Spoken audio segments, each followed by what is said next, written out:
আবু হুরায়রা বিশ্বনবী যত হাদিস বলতেন সব মুখস্থ করে ফেলেছেন। 5000-এরও বেশি হাদিস তিনি বর্ণনা করেছেন। পড়েন আল্লাহু আকবার। না খেয়ে বেহুশ হয়ে মসজিদে নবীর বারান্দায় পড়ে থাকতেন আবু হুরায়রা। কোন সাহাবী ভালোবেসে কোন খাবার দিয়ে গেলে 70 জন আহলে সুফফার সাহাবারা ভাগ করে খেতেন। মদিনার মধ্যে দুর্ভিক্ষ, কারো ঘরে কোনো খাবার নাই। আহলে সুফফার গরীব সাহাবারা বেহুশ হয়ে মসজিদে নববীতে নামাজের পর পড়ে আছে ক্ষুধা। হঠাৎ এক সাহাবী এরকম এক পেয়ালার ভেতরে এক পেয়ালা দুধ এনে বলে, আবু হুরায়রা, এক পেয়ালা দুধ আমি আহলে সুফফার সাহাবাদেরকে দান করে দিলাম। সুবহানাল্লাহ পড়েন। আবু হুরায়রা অনেক চাচ্ছে পুরো দুধটা আমি খেয়ে ফেলবো, কিন্তু বিশ্বনবীর অনুমতির দরকার আছে না নাই? বিশ্বনবীর কাছে গেলেন, ইয়া রাসূলুল্লাহ, দুর্ভিক্ষ, ক্ষুধার জ্বালায় আমরা বেহুশ, আহলে সুফফার 70 জন পাগলের মতো শুয়ে আছে, নবী খাবার নাই, এক পেয়ালা দুধ এসেছে গো নবী। বিশ্বনবী বললেন, সবাইরে ডাকো। আবু হুরায়রা মনে মনে ভাবছিল উনারে খাইতে কইব। আবু হুরায়রাকে হায় হায় কি হইলো, সবাই চলে আসতো তো কিছু পাবো না ভাগে, কিন্তু বিশ্বনবীর অর্ডারে কিছু করার সুযোগ নাই, সবাইরে নিয়ে বসলেন 70 জন। সুবহানাল্লাহ।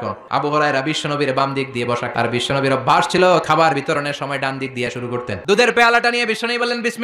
ডান দিকে যে বসছে মহাখুশি, পাইছি আমি পাইছি, বিসমিল্লাহ বলে শুরু করলেন। আবু হুরায়রার মন খারাপ। এই সাহাবী পেট ভরে খাওয়ার পরে বিশ্বনবী বললেন এবার তুমি। দ্বিতীয় সাহাবী পেট ভরে খাওয়ার পরে বিশ্বনবী বললেন এবার তুমি। 1 জন 2 জন 10 জন 20 জন 30 40 69 নাম্বার সাহাবী খাওয়ার পরে আবু হুরায়রা বাটিটা পেয়ে দেখে ঠিক যেমন বাটি ভর্তি দুধ আমি নবীর হাতে দিয়েছিলাম, ঠিক সেই পরিমাণ দুধ বাটির ভেতরে আছে। সুবহানাল্লাহ।